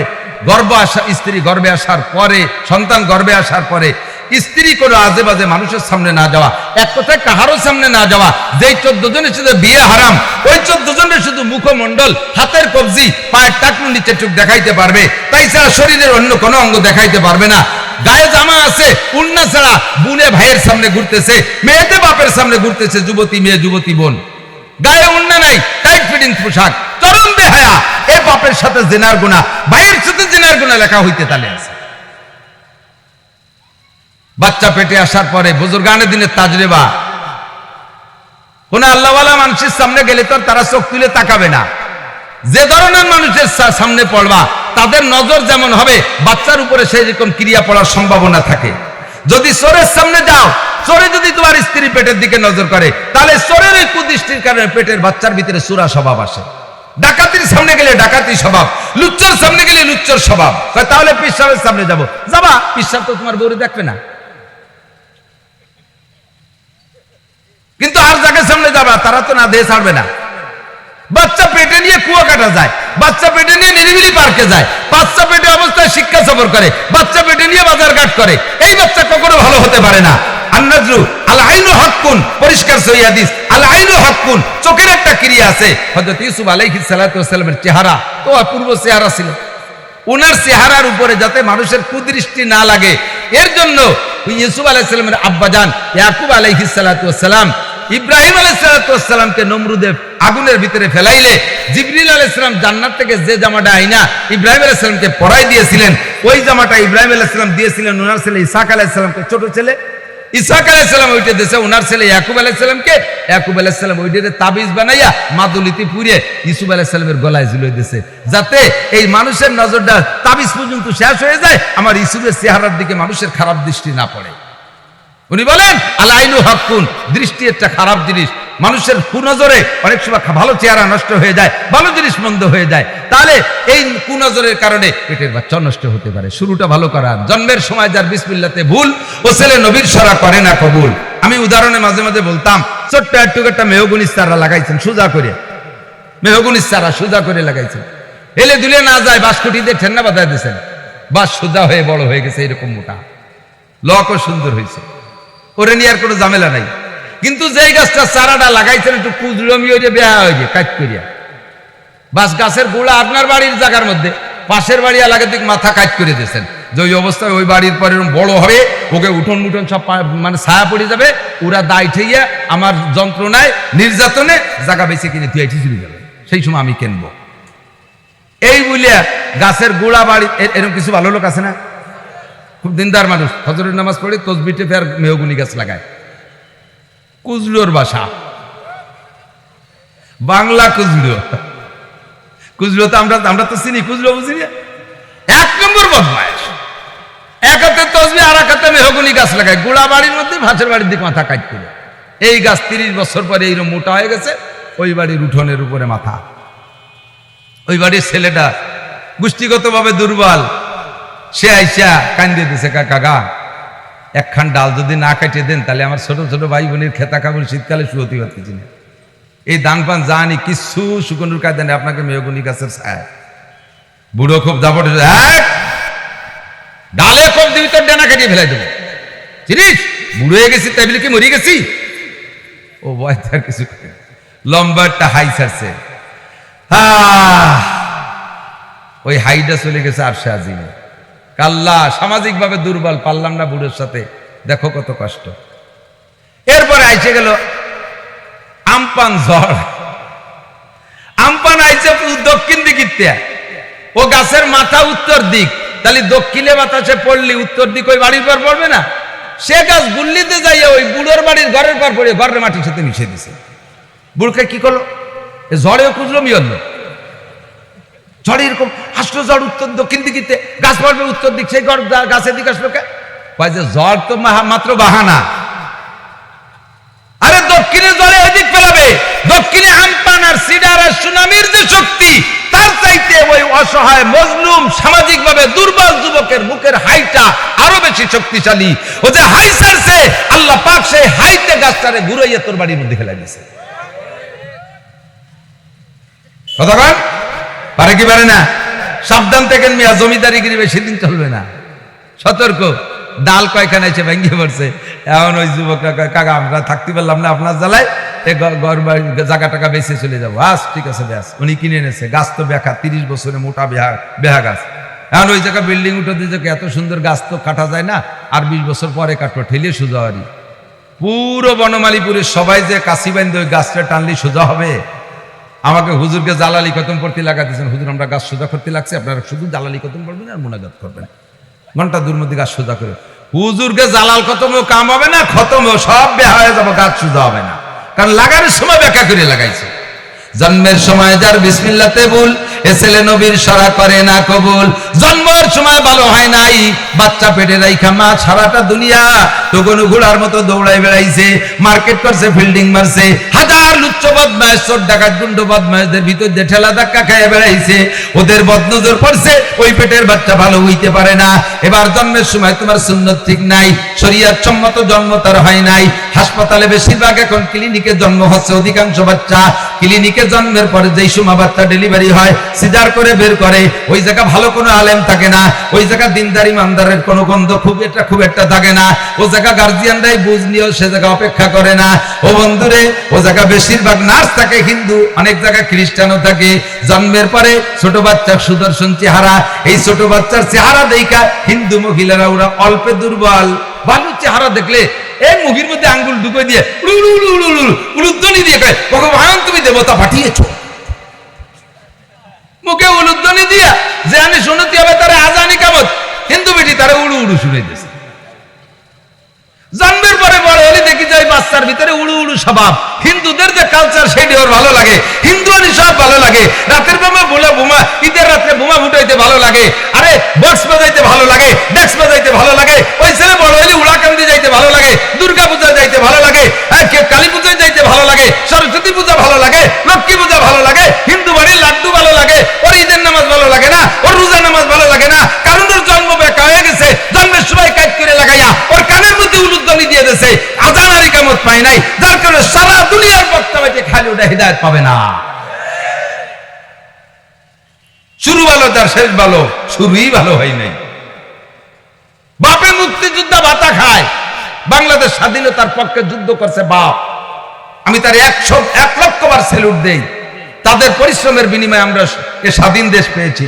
মুক্তিযোদ্ধাদেরকে আমি স্যালুট দেই, তবে জেনুইন মুক্তিযোদ্ধা। মুক্তিযোদ্ধাকে উস্তে কুচিয়ে খাওয়াইয়া সেই জায়গা যাইয়া মুক্তিযোদ্ধা সে যে বাতা খাচ্ছ চুলিয়ে বেলায় তুমি বাড় হইয়া কথা কয় না? এরকম 14 নম্বরই মুক্তিযোদ্ধা আছে না নাই? 1 নম্বর মুক্তিযোদ্ধা যারা তাদেরকে স্যালুট জানায়। আমিও যদি সে সময় অ্যাডাল্ট থাকতাম আমি মুক্তিযোদ্ধা হতাম, আমি বাংলাদেশ স্বাধীনতার পক্ষে। কিন্তু দোস্ত এই মুক্তিযোদ্ধা এই বাংলাদেশ সরকারের কাছ থেকে 30,000 টাকা ভাতা খায়, আর তার ছেলে ভারতের পক্ষ নেয় খেলাধুলার সময়, আছে না নাই?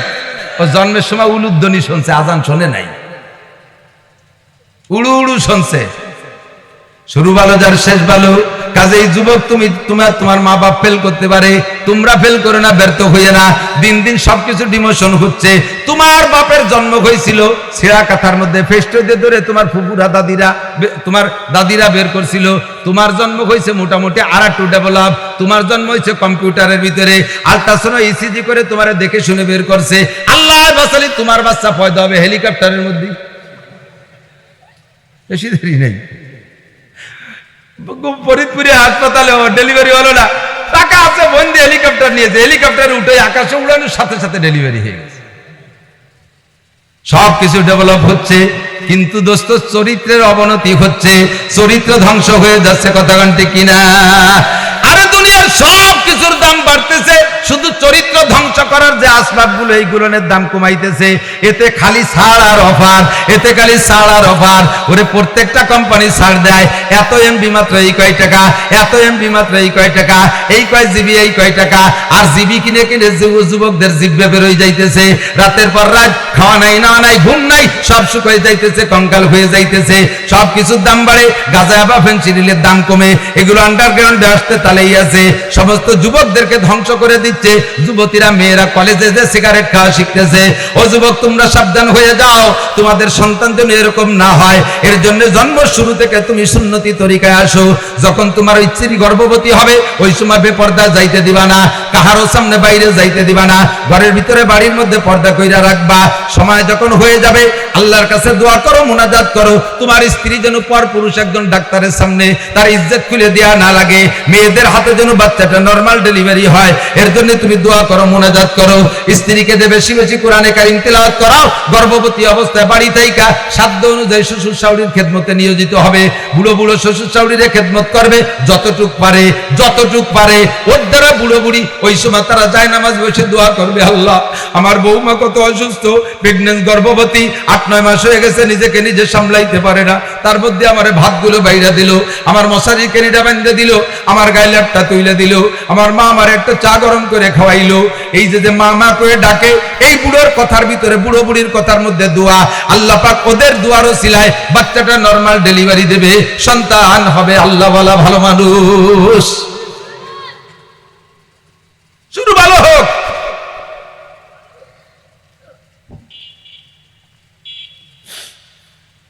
আল্লাহ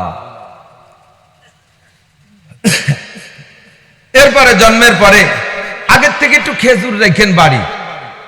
জন্মের পরে বাচ্চাকে দুনিয়ার কোনো কিছু না খাওয়াইয়া কিচ্ছু খাইতে দেবেন না, মায়ের দুধও আগেতে খাইতে দিয়েন না। আল্লাহ পাক রব্বুল আলামিন তো ফ্লাক্স আর ফিডার করে সুন্দর দুধের ব্যবস্থা করেই রাখছে। মায়ের বাচ্চা ডেলিভারির আগে স্থানে যারা পরিমাণ দুধ নাই, বাচ্চা আসার সাথে সাথে দুধ কোত্থেকে আসলো? আল্লাহ কা মিন বাইনি ফারাসি ওয়া দামিন লাবানান খালিসা, রক্ত আর মলমূত্রের ভিতরে থেকে আমি ফ্রেশ দুধ তৈরি করে তোর ফিডার ফ্লাক্স ভরে দিছি। কন্যা সুবহানাল্লাহ। খাবি কয়টা ফিডার দিয়ে? 2টা ফিডার লাগবে। দেখবেন গরু ছাগলের বাচ্চায় দুধ খাওয়ার সময় মুখ দিয়ে থনে ধাক্কা মারে, তাহলে থনটা পানায়, ভিতরেতে দুধ আসে। মানুষের বাচ্চা মুখ দিয়ে ধাক্কা মারে না, তবে দেখবেন মানুষের বাচ্চার স্বভাব হলো ওই একটা দুধ খায় আর ওর হাত দিয়ে ওর মায়ের আর একটা স্তনের বুটাকে নাড়াচাড়া দেয়, ওই নাড়াচাড়ার ভিতর দিয়ে আর একটা স্তন ভরে দুধ চলে আসে। গাভীর 4টে বান দিয়ে 20 কেজি দুধ হয়, 4টে বানের মুখে 4টে ছিদ্র আছে, 4 ছিদ্র দিয়ে 20 কেজি, 5 কেজি করে একটা ছিদ্র দিয়ে বের করা গেল। মহিলার স্তন থেকে দুই স্তন থেকে 2 পোয়া আধা কেজি দুধ বের হলো। এই আধা কেজি দুধ বের করতে আল্লাহ তাআলা 2টে ছিদ্র ব্যবহার করে নাই। রহমানুর রহিম আল্লাহ রাব্বুল আলামিন, আল্লাহর প্রশংসা কি দিয়ে বলবো, ভাষা নাই। আল্লাহ এই 1 পোয়া আধা কেজি দুধ বের করার জন্য 2টে স্তনের মুখে 32টে ছিদ্র বানাইছে। কেন? 32টা ছিদ্রের মুখে 32 রকম মেডিসিন আছে, ওই 32 ছিদ্রের ভিতর থেকে বের হওয়া দুধ খাইবা, বাচ্চায় দুধ পান করবে, মুখের মধ্যে 32টা দাঁত হবে, ওরে 32টা দাঁতের 32 রকম অনুভূতি। কতক্ষণ মাড়ির দাঁতের অনুভূতি আর সামনের দাঁতের অনুভূতি একরকম না, 32 দাঁতের 32 রকম শক্তি। এই 32 রকম শক্তি আর অনুভূতি তৈরি করার জন্য 32টা ছিদ্রের মুখে আল্লাহ পাক ভিন্ন ভিন্ন মেডিসিন তৈরি করে রেখেছে। ওই মেডিসিন মিশ্রিত দুধ বের হয়ে আসে, বাচ্চায় দুধ পান করবে, বাচ্চার মুখের ভিতরে শক্তি বাড়বে, মায়ের স্তনের দুধে মেধা শক্তি শক্তিশালী হয়, হার্ট ভালো হয়, লাংস ভালো হয়, পাকস্থলী শক্তিশালী হয়, পিত্তথলি শক্তিশালী হয়, কিডনি ভালো হয়, বাল্ব ভালো হয়, রক্ত পরিষ্কার হয়, শিরা উপশিরা ভালো হয়। কাজেই সাধ্য অনুযায়ী চেষ্টা করবেন আমার মারা ছোটবেলা থেকে বাচ্চাদেরকে জন্মের পর থেকে নিজের স্তনের দুধ খাওয়ানোর। এটা হলো আল্লাহ পাক দুনিয়ায় মেহমান পাঠাইতেছে, আল্লাহ পাক তার মেহমানদারিও মায়ের স্তনের মধ্যে পাঠিয়ে দিয়েছে। অনেক মারা আছে শরীর ঢিলা ঢালা হয়ে যাওয়ার ভয়তে বাচ্চারে দুধ খাবে না বলে আগেতে ভিটার মিটার বোতল টোতল কিনে রেডি দিয়ে রাখছে, বুড়ি হয়ে যাওয়ার ভয়তে। খাইছো কার দুধ? ইটালিয়ান দুধ, অস্ট্রেলিয়ান দুধ, ফ্রান্সের দুধ, কোরিয়ান দুধ। জাগে দুধ খাইছো তোমার বাচ্চা সেই দিক চলে যাবে, তোমারে মা করে ডাকবে না। কথা বলেন না কেন? ইন্ডিয়ান গরুর দুধ খাইছিস তোর সাল ইন্ডিয়া মুখী হয়ে যাবে, ইটালিয়ান দুধ খাইছিস ইটালি মুখী হয়ে যাবে। খাওয়া তোর দুধ, তোর মা তোর বাচ্চা তোরে ছাড়া বুঝবে না। কথা বলেন না কেন? ভুল করছি তো পদে পদে। জন্মের সময় যার বিসমিল্লাতে ভুল, এ ছেলে নবীর সারা করে না কবুল। এভাবে শুরু করো, দুধ খাওয়াও, ডান কানে আজান বাম কানে ইকামত, নিয়মতান্ত্রিক, ডান কানে আজান বাম কানে ইকামত। যুবকরা বিয়ে করো নাই, সিদ্ধান্ত নাও এই পদ্ধতিতে আগাইবা। যাদের আরো সন্তান হওয়ার সম্ভাবনা আছে, যেটা ফেল করছে করছে, সামনে যেটা আসবে সেটার সাথে আমরা এই আমল করবো ইনশাআল্লাহ। রাজি আছি না? এরপরে হুজুর রে ডাইকায় না আমার মাওলানা মুদাসসির সাহেব, আপনাদের মোহতারাম সাহেব আমার কাছে তাফসীরে জালালাইন পড়ছে রাজৌরি মাদ্রাসায়, আমার ছাত্র, খুব ভালো ছাত্র, মেধাবী ছাত্র, যোগ্য এবং সাংগঠনিক ক্যাপাসিটি খুব ভালো, পরিচালনার যোগ্যতা খুব ভালো। দেখছেন আসছে তো কবে, যাওয়া লাগতেছে না, সুন্দর করে মাদ্রাসার মক্তব থেকে দাওরা হাদিস পর্যন্ত, পাশে আর একটা মহিলা মাদ্রাসা দাওরা হাদিস পর্যন্ত নিয়ে আসছে, রেজাল্টও অনেক ভালো করছে। আপনারা খুশি না বেজার? আপনাদের ছেলেরা পড়ে তো? দুঃখ লাগে। আমি বলছি স্যারের ভাই সভাপতি সাহেবকে আমি বলছি যে আপনারা এক কায়দায় বড় হয়ে আসছেন, সব জেনারেল শিক্ষিত, হয়তো আপনাদের ছেলেপেলেদের স্টাডিং ও এদিক ঘুরে নাই, এক কায়দায় চলে গেছে। কিন্তু আমি অনুরোধ করি, দোয়া করি আপনারা আরো দিন বেঁচে থাকেন। আপনাদের ফ্যামিলির থেকে খেয়াল করে না, শুনতেছেন যুবকরা, শুনতেছ? আমি অনুরোধ করছি যে আপনাদের ফ্যামিলির থেকে নাতি পুতাদের মধ্যে থেকে হলেও একটা জানাজার ইমাম তৈরি করার চেষ্টা করেন। বাড়াইতে মৌলবী জানাজা পড়াবে সেই জানাজা, আর আপনার ঔরসের সন্তান নাতি নাতিরা জানাজা পড়বে, একদমে বিক্রি হয় না। আলহামদুলিল্লাহ আমার 4টে ছেলে হাফেজ, একটা মেয়ে হাফেজ। মেয়ে তো জানাজা পড়াবে না, আমার ছেলেরা সব হাফেজ হয়ে গেছে, আলেম হচ্ছে। আমি ছেলেরা যা চাই তাই দেই, চার উপর দিয়ে দেই। ছেলে ঢাকায় পড়ে, টাকা চাই নিয়ে গতকালকে পাঠাই দিছি, আজকে ফোন দিছি, খুশিতে সে ভাষা হারাই ফেলাইছে। আপু আমি বলি নাই, আপনি টাকা পাঠাই দিচ্ছেন। খুব মেধাবী ছেলে, আলহামদুলিল্লাহ খুব মেধাবী ছেলে, গড় নাম্বার 98 পায়, খুব মেধাবী ছেলে। তো আমার এই ছেলে, আমি যখন জানা যায় সামনে লাশ থাকবে, আমার এই ছেলেরা যদি কেউ ইমামতি করে, আমার এই দান অনুদান ভালোবাসা অনুগ্রহ দয়া আমার অনুদান সবকিছু তাদের রন্ধে রন্ধে মনে পড়বে। আর তখন তকবীরের ভিতরে কাঁদবে, তকবীরের ভিতরে কাঁদবে, আল্লাহু আকবার, পুরো মাঠ ধরে কাঁদবে। তখন এই চোখ ভিজা জানাজা আর ওই যে ভাসমান মাইকিং করে করে ডেকে নিয়ে আসে, শোক সংবাদ, শোক সংবাদ, শোক সংবাদ, অমুক নেতা মারা গেছে, বেলা 2টার সময় জানাজা হবে, সব চলে আসবেন। সামনে এক কাতার হিন্দু, বড় নেতা, হিন্দু লাগে তো, সম্পর্ক ছিল, বাসা বাসা বাগা বাগা হিন্দু সামনে দিয়ে আসে। একটাও যদি দোয়া কালাম পারে, ওর মধ্যে 50-60টা বিনিয়োগী, কতগুলোর গোসলও খরচ।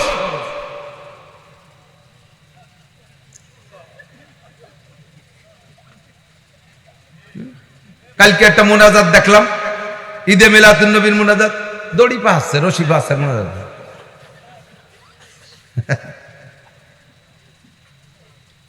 বুরুককে বি নাই, কোটি কোটি টাকা কামাই করে বসে রয়েছি, এ মোনাজাত দিয়ে আমাকে কি হবে? কথা বলেন। আরে জানাজা, আমার আব্বার জানাজায় যদি আমি দাঁড়াই, থাকে সব ক্যান্সেল, আমার আব্বাকে আগে কবরে দিতে হবে সুন্দরভাবে। কথা কোন ঠিক? আর বাড়াইছে মৌলবী, তারে যে জানাজার ইমামতি দাঁড় করে দিছি, মসজিদের সভাপতি মারা গেছে, এই ইমাম সাহেব 3 মাস ধরে ছুটি পায় না, 3 মাস পর ছুটি যেদিন পাইছে ওই দিন সভাপতি মরে গেছে। কোন দিন কিরোটা ও কয় যে শালার বুড়ো পাইছে, তাইও জ্বালাইছে, মরিও জ্বালালো, ও মূর্তি আর দিন পালো না, জ্বালাইছি যত তোর জানাজা আমি দেয় ছাড়ি দেবেন, দাঁড়া খালি জানাজা খটে যাইয়ে নেই। জানাজায় যখন দাঁড়াইছে তকবির 3টে দিলি, বাসে হরেন দিয়েছে, আসসালামু আলাইকুম রহমতুল্লাহ, আসসালামু আলাইকুম, ব্যাগ নিয়ে দিয়ে দিল, তকবির একটা কম পড়ে গেছে, ওই তোরা দিয়ে আমার বাস ছাড়িয়ে গেল। পরের বাপের জানাজা তকবির একটু নাও লিখিয়েছে, তা আমার বাপ নিজের বাপের জানাজার ইমামতি যেদিন করবে সেই দিন জানাজা, আরে বিমান ছেড়ে দিলে জানাজার তকবির কম পড়বে না। কথা কেন না কেন? আমি এই জন্যই বলি ভাই, আপনারা মনে করেন যে জেনারেল সার্টিফিকেট, হ্যাঁ জেনারেল সার্টিফিকেটের দাম আছে, দরকার আছে, দুনিয়া বেঁচে থাকতে লাগবে, বাকি কথা মনে রাখেন বাংলার জমিনে যত বড় জেনারেল শিক্ষিত হন আপনার চাকরির গ্যারান্টি নাই। বলতে পারবেন যে এমএ পাস করলে চাকরি হবেই বিনা ঘুষে? ঘুষ ছাড়া চাকরি হবে?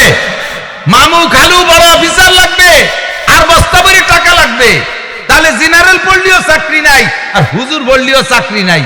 বাকি জেনারেল পড়লে যদি দুনিয়া কিছু কামাই করে খেতে পারেন আর তার মোহে পড়ে যান, ফাসিরাত দুনিয়া বালা আখেরা, দুনিয়া আখেরাত সব চাঁদ পরকালে পালেন না।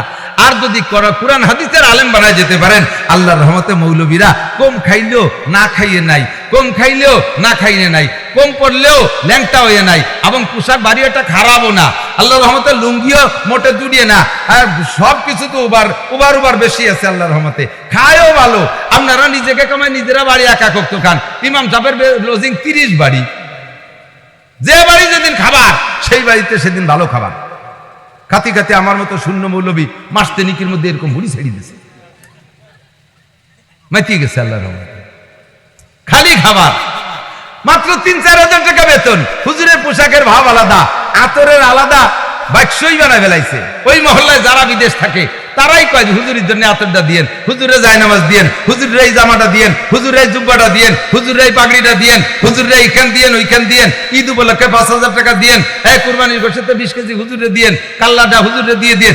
এই কই হুজুর খাইয়েই শান্তি পারে না, বইয়েই শান্তি পারে না। এভাবেই আল্লাহ তাআলা রুজির ব্যবস্থা করে দেয়। কতক্ষণ ঘুষ দিয়া লাগে না চাকরি করতে, ঘুষ দিয়া লাগে না। আর ঘুষ দিয়ে চাকরি নেবেন, ওই চাকরি হারাম, কিয়ামত পর্যন্ত এই হারাম খাইতেই তাহলে থাকবেন। ঘুষ দিয়ে চাকরি নিচ্ছেন, ঘুষের পর চাকরি আপনার নির্ভর করতেছে। ও দোস্ত ঠকবেন না, আসেন আপনি কোরআন শেখেন, আলেম হন, জেনারেল পড়েন, চাকরিও পাবেন, দুনিয়া হবে ইনশাআল্লাহ। আল্লাহ পাক আপনারে ঠকাবে না। আমি এই গ্রামের পোলাপান তো এখন আজকে পাগড়িতে আমার দাবি ছিল যে বনমালীপুর থেকে 5টা ছেলে হাফেজ পাগড়ি নেবে, 5টা ছেলে মৌলানায় পাগড়ি নেবে। পিছিয়ে পড়ে গেছেন আপনারা।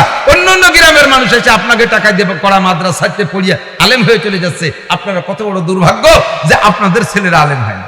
আমি মৌলানারে জিজ্ঞেস করলাম, মৌলানা কি এই গ্রামের ছেলেবেলে কি পড়িয়ে আলেম হচ্ছে? কয় যে হুজুর আলহামদুলিল্লাহ এখন যথেষ্ট আসতেছে।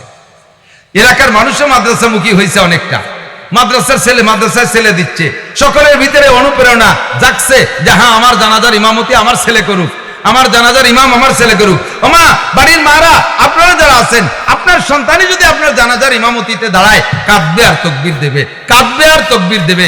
ওই তকবীরের সাথে আল্লাহর রহমত নাজিল হবে আসমান থেকে। কতক্ষণ ঠিক না? তো মাদ্রাসা হওয়া দরকার আছে না নাই? এই মাদ্রাসা না হলে এত সুন্দর সুন্দর কথা। আমি শুরুতে বহুত বাকি রয়েছে, আর মরা পর্যন্ত তো কতই রয়েছে, আর মাঝখানে ভিড় ভাঙ্গা রাস্তা কতটা রয়েছে। এত কইতে গেলে আমার 1-1.5 মাস লাগবে, সব পারবো না, আমার অন্য প্রোগ্রাম আছে, কাজে আমি আর সময় বাড়াইতে চাচ্ছি না। কমপক্ষে সূচনাটা এভাবে হোক, সবাই চান তো ইনশাআল্লাহ? রেডি আছেন না ইনশাআল্লাহ? বাচ্চাগুলো এভাবে আমরা জন্ম দেবো ইনশাআল্লাহ। আল্লাহ তাআলা আমাদের বাচ্চাগুলোকে নেক সন্তানে পরিণত করে, বলেন আমিন। ভালো সন্তান আল্লাহ তাআলা দান করুক, স্ত্রীরা ভালো হোক। যুবকরা পাক্কা সিদ্ধান্ত নাও, বিয়েতে যৌতুকের টাকা পয়সা মাল নেব, আমি নেব, তোমরা না। সবাই মিলে কর, নেব না, খাবো না। যৌতুকের মাল, যৌতুকের টাকা, যৌতুকের খাবার শুয়োরের পায়খানার চাইতে হারাম। যদি কেউ শুকরের পায়খানা মুখে দিতে সক্ষম হন তাহলে সে যৌতুক খাইয়ে টাকা নিয়েন। যদি কেউ শুকরের পিঠে উঠে সোয়ার করে রাস্তায় দিয়ে চলতে পারেন তাহলে যৌতুকের মোটরসাইকেল চালাইয়েন। আর শুকরের পিঠে উঠে যদি সম্ভব না হয় তাহলে যৌতুকের গাড়ি যদি আনা থাকে শ্বশুরে কালকে আব্বাকে ফেরত দিয়েন। যদি কেউ ব্যবহার করে থাকেন তাহলে নিজেও রেডি হয়ে যান। আপনি এক মাইয়া নিয়ে আনছেন 1 লাখ, আল্লাহ দেবে আপনারা 10 খান, 10 লাখ টাকা আদায় করে নেবে। দিয়ে দেখেন কিরম লাগে। শ্বশুর বাড়ির সাথে সৎ ব্যবহার রাখবেন, স্ত্রীর সাথে ভালো ব্যবহার রাখবেন, স্ত্রীকে মোহাব্বত করবেন, সে গর্ভধারণ করে। যুবক মনে রাখিস, একজন যুবক একজন পুরুষ 50 বছর পর্যন্ত সুঠম বডির অধিকার হওয়ার পরে, কর্মজীবনে পদার্পণ করার পরে 50 বছর লাগাতার দুনিয়ার সবচেয়ে পরিশ্রমের কাজ করছে একটা না, খেয়াল করতেছে না, ভালো করে খেয়াল। 50 বছর পর্যন্ত জীবনের সবচাইতে সর্বশ্রেষ্ঠ পরিশ্রমের কাজ একটা না করছে। এই 50 বছরের পরিশ্রমকে এক জায়গা করে একদিন করলে যে পরিমাণ বেশি হতো, একটা মহিলা তার প্রথম সন্তান নরমাল ডেলিভারি করতে তার চাইতে বেশি কষ্ট হয়। তুমি সারা জীবন ভরে কষ্ট করো, মহিলা তোমারে সুন্দর সুন্দর বাচ্চা দিচ্ছে তার জীবনের ঝুঁকি নিয়ে, আর সেই বউডারে কথায় কথায় মারো, এতে কম পড়লি মারো, ওতে কম পড়লি মারো, রাগারাগি করো, ভাগাভাগি করো। এরপরে বছরে বছরে সিগন্যাল দাও, বাপের বাড়িতে এই নিয়ে ওই নিয়ে চোখ থাকার বাপের শ্বশুর বাড়িতে আনবি কে? তুই কাবাইরে খাতি পারিস না, মোটরসাইকেল এনে দিতে হবে। ভৈরির বেটা ভৈর, খয়রাতের বেটা খয়রাতে, কথা কর না কে? শ্বশুর বাড়িতে ফ্রিজ আনি দিবা, আরে ফ্রিজ শ্বশুর বাড়িতে নাই রে, তুই খাবি পচা কুইয়ে মাছ। শ্বশুর বাড়ির যৌতুকির খাটে না ঘুমাইয়া গরুর সাথে গুয়লি শুরু। ওই বাপ বেটা জীবনে একখান সহি বানাতে পারে না, 49,000 টাকার খাটে শোবে, যৌতুকির খাট হারাম, তোর ঘুম হবে না, ওর উপরে থাই সন্তান ভালো বানাতে পারবি না। সাবধান, শরিয়াতের শুরু আমি শুরু করে দিয়ে গেলাম। মাওলানা মাকসুদ সাহেব আছে, এই ধাঁচেই কথা বলবেন ইনশাআল্লাহ। বাকি মরণ পর্যন্ত, শেষে কবরে যাবেন কিভাবে, সব সুন্নতি তরিকায় হতে হবে। সুন্নতের বাহিরে আমাদের জীবন মরণ কিছু না হোক। আল্লাহ পাক ইব্রাহিম আলাইহিস সালামকে দিয়ে বলাইছেন, কুল ইন্না সালাতি ওয়া নুসুকি ওয়া মাহইয়ায়া ওয়া মামাতি, কুল ইন্না সালাতি ওয়া নুসুকি ওয়া মাহইয়ায়া ওয়া মামাতি লিল্লাহি রাব্বিল আলামিন। ইন্না সালাতি, নিশ্চয় আমার নামাজ, ইন্না সালাতি ওয়া নুসুকি, আমার কুরবানি, ওয়া মাহইয়ায়া, আমার জীবন, ওয়া মামাতি, আমার মরণ, আমার জীবন আমার মরণ, লিল্লাহি রাব্বিল আলামিন, একমাত্র কার জন্য? আল্লাহর জন্য। একটু স্বীকার করেন কার জন্য? হুকুম হবে আল্লাহর, তরিকা হবে মুহাম্মদুর রাসূলুল্লাহ। কথা কন। এই যে ঈদে মিলাদুন নবী বলে জশ্ন জুলুস করে দুনিয়া ভরে নাইছে বেড়াইছে, হাজার হাজার বেদাতীরা খুদার কসম যদি একটা জাররা পরিমাণ নেকি পাইয়া থাকে, লক্ষ লক্ষ টাকা খরচ করছে, জশ্নে জুলুস করছে, ইয়া নবী সালাম আলাইকা গাইছে, একটা নেকিও পাই নাই। কারণ সাহাবায়ে কিরামও করে নাই, নবী পাক নিজে করেন নাই, তাবেঈনরা করে নাই, তাবেঈরা করে নাই, আবু হানিফা, শাফিঈ, আহমদ, মালিক করে নাই, বুখারী, মুসলিম, তিরমিজি আলা করে নাই, আরে বুজুর্গারে দিন করে নাই। আজ পর্যন্ত বাংলাদেশের কোন উলামা আহলে হক এগুলো করে না। সেগুলো যেগুলো শরীয়ত না তা আমরা করি না। শরীয়ত যেটা সেটা ছোট হলেও বস্তা ভরে নেকি পাবো, আর শরীয়তের খিলাফ যদি আসমান জমিন ভরেও করি একটা নেকিও পাওয়া যাবে না।